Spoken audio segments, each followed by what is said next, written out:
As Father Keith said, my name is Kyran.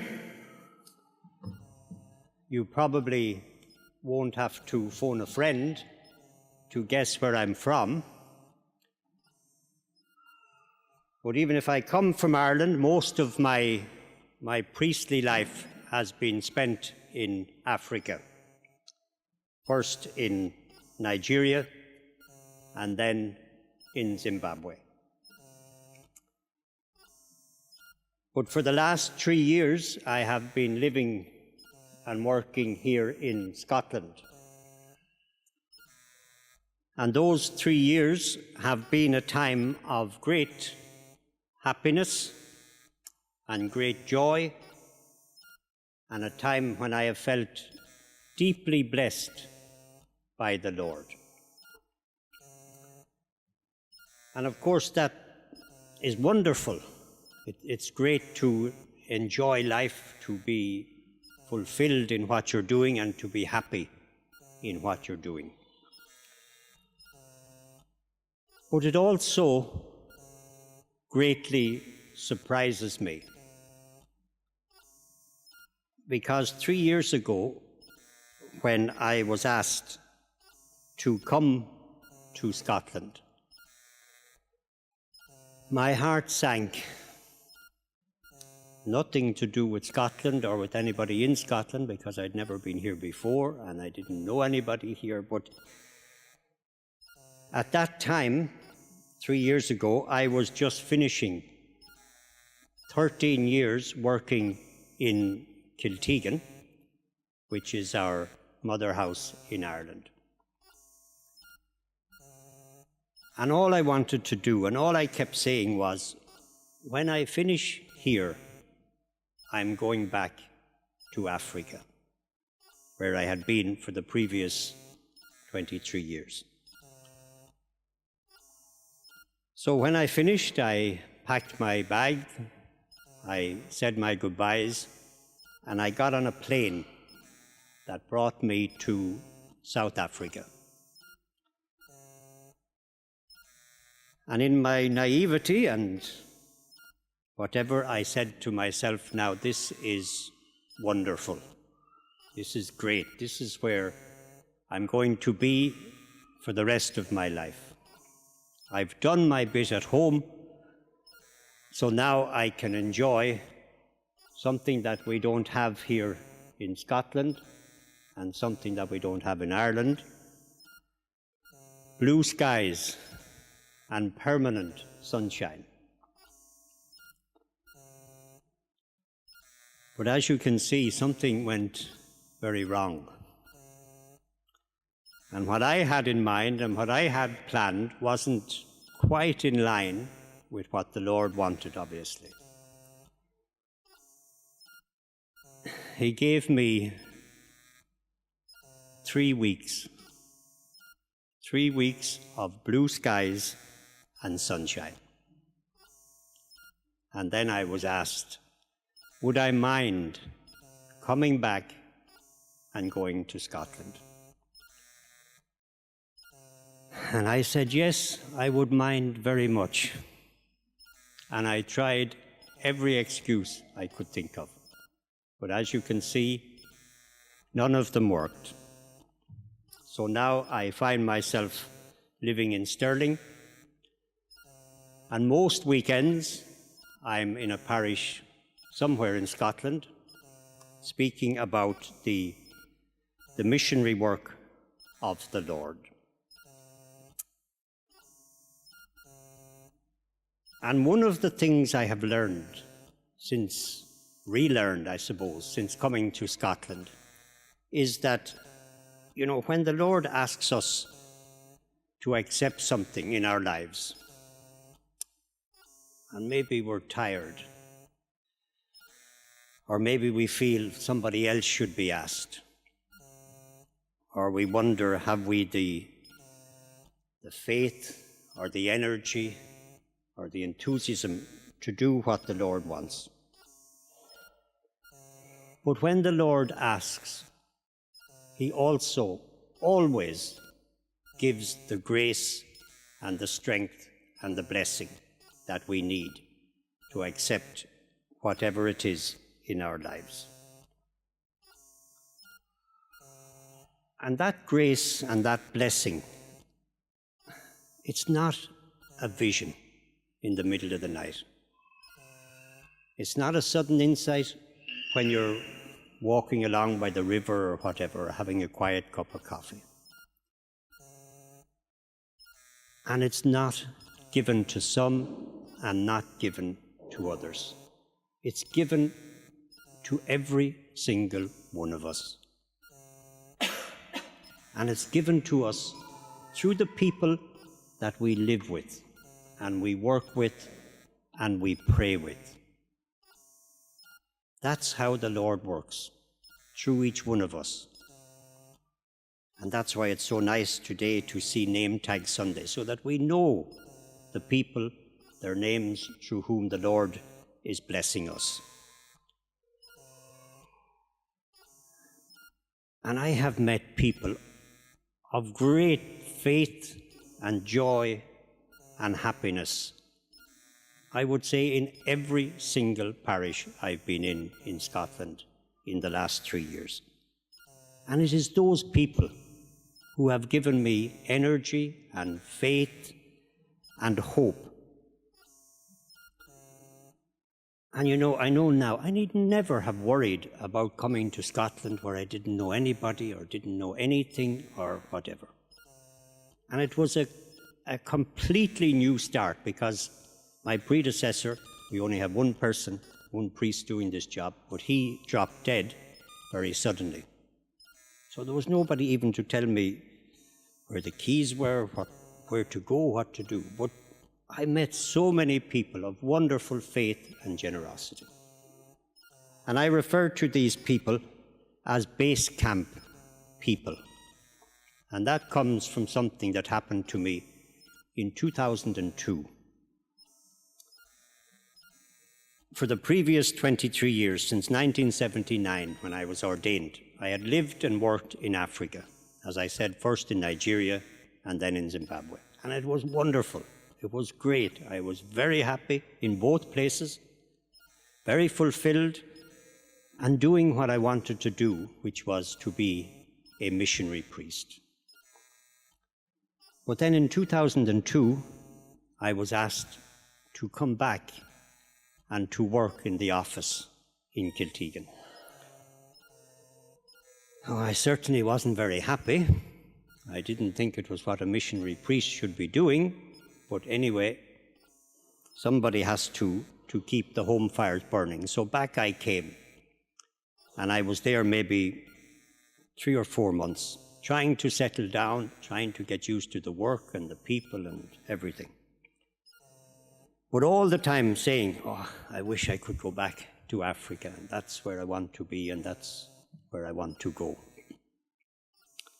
But one day a priest came to see me, and we had worked together in Zimbabwe, and he was going back the following week. And I remember standing at the door of his car as he was leaving and saying to him, you know, Sean, I would much prefer to be going back with you next week than going back in there to the office and the staff and what have you. But he said something, and this is the way the Lord works through people. He said something to me that I will never forget. He turned to me and he said, Kyran, even the best mountaineer cannot get to the top unless their base camp is in order. And you and all those people that work with you and all those wonderful people of faith and generosity who support you, you are our base camp. And I can't go back next week, and you couldn't have spent all those years in Africa without that base camp behind us. And you know, I know now exactly what he was talking about. I spent 13 years and then the last 3 years seeing at first hand the wonderful faith and generosity of people like yourselves. people who make mission possible. So today I want to thank you for your faith and for your generosity and for your goodness. And you know, it's not just about mission, because I have seen for myself this weekend that there is a wonderful base camp right here in St. Mary's Cathedral. There's no way Father Keith or Father Emmett could do all that has been done here on their own. And you have choirs, you have readers, you have sacristans, you have MCs, you have Eucharistic ministers, a whole army, a whole base camp of people, all working together to bring life to each other and to give praise and thanks to the Lord. And that's what it's about, whether it's here in this cathedral or whether it's a step further afield in Africa or wherever. And if all those people here, if they all stopped and said, no, I'm not reading anymore, I'm not singing anymore, I'm not emceeing anymore, I'm not doing sacristan, everything would stop. And it's the very same with the faith and generosity of our base camp. If there's no faith and no generosity, then there is no mission, because we receive your faith and your generosity and your goodness, and we share that with people in our mission areas. And through that, they are blessed and you are blessed. As I said, I lived in Nigeria first and then in Zimbabwe, and I could speak to you forever about those wonderful places and a few other African countries that I've visited in my travels. But I just want to say a few words about one country, and I was only there for 4 days, and that is South Sudan. I got the opportunity in 2014 to visit South Sudan. And again, in my naivety, I said, yeah, that would be great. You know, I know a good bit about Africa, so I'm sure it's all the same, but it'd be nice to see another part anyway. Boy, oh boy, did I get some shock. As the kids say, OMG. I will never, ever forget what I saw in South Sudan. Never. And I just say to people now, every one of us, every single one of us should be thanking God that we're living this side of the world. And you know, it's not that there was poverty or squalor or anything, but there was just nothing. Nothing. I mean, there was nothing. The road just ended. There was no infrastructure of any sort. Of any sort. No electricity. All the rivers were dry. The farms were all burnt up. It was just desert and scrubland. And to this day, I don't know how the people survived there. They just seemed to me to be wandering around literally with rags on their back in scorching heat. So it was certainly the harshest place I have ever seen. And I have seen places in Nigeria and Kenya and Zimbabwe and places that are pretty rough, I can tell you. But nothing comes close, even close to South Sudan. So it's in places like that that we bring a little bit of hope and happiness and joy to people, thanks to your faith and your generosity. So today in the mission collection after Holy Communion, I invite you to help us to do that in some little way.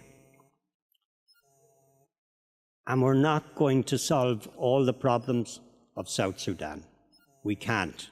It's beyond us, way beyond us. But we can and we do make a difference to some people's lives. And that's all the Lord asks of us.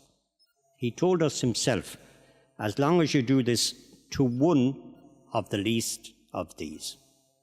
So we don't have to do it to everybody. We just do it to a few, here and there, and we make, thanks to your goodness, a huge, huge difference to their lives.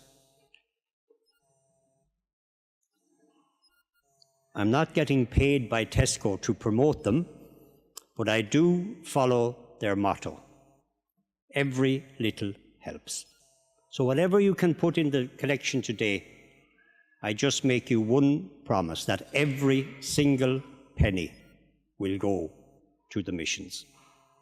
I won't buy a cup of coffee on the way back to Stirling, or I won't put any of it in my pocket, because there are people who need it much, much more than you or I. So thank you. I know you'll be generous, and if you can gift aid, then the envelope is there, and you can fill that in, and in that way, of course, you increase your generosity. On your way in, I'm sure you noticed the magazine, Africa magazine. There are two editions there on the back table. And I invite you to take a copy home with you, just so that you see for yourself the joy and the happiness and the hope that we can and we do bring together to people who are in need. In each one, there's maybe one story that you might like to read. In this one, it's a story of a young family, very young, living on their own. The eldest is 11 years of age and growing up in South Sudan.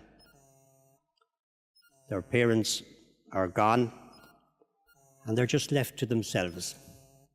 And in this one, then, there's a story about one of our priests who says Mass in the prison in Nairobi, and how he managed to get a keyboard and form a choir, and how it has made such a difference, that 1 hour on a Sunday morning, to the prisoners' lives. So I invite you to take home a copy and just see for yourself, because I can tell you honestly, there's no way those children would have survived without our generosity and our goodness. And there's no way that those prisoners would have been able to buy the keyboard themselves and to have that uplifting joy and happiness for an hour. And on your bench also, you'll see this little blue leaflet. So if people would like to receive the magazine, you can fill in your name and address and give it to me at the end of Mass, or put it in the collection, whichever you prefer. It is absolutely free. There's no subscription. There's no postage cost. You won't get a letter from me saying, bring money, as they say in Nigeria. It's absolutely free, because we just want, for a year, we just want you to see for yourself, to continue to see the joy and the happiness and the hope that together we make possible for people. So that's the little blue leaflet on your bench.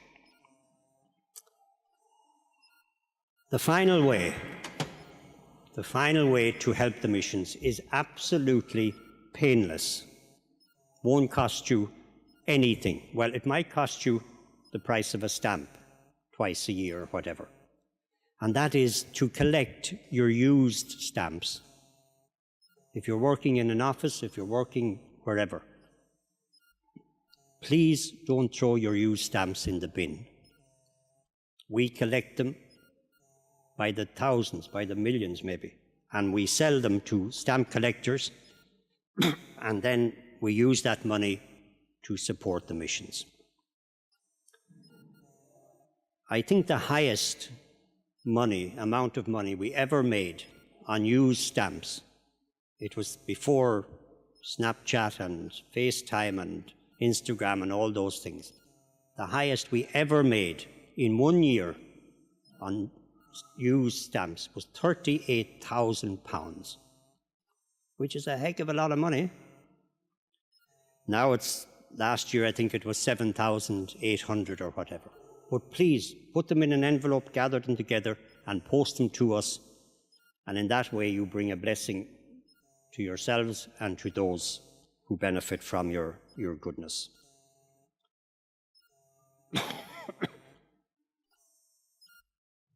3 years ago, I thought if I could get back to that blue skies and sunshine, I would be happy for the rest of my life.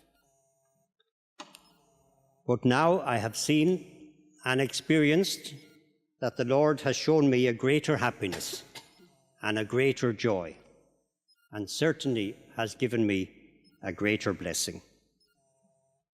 And that comes from seeing every single day your faith and your generosity and your goodness.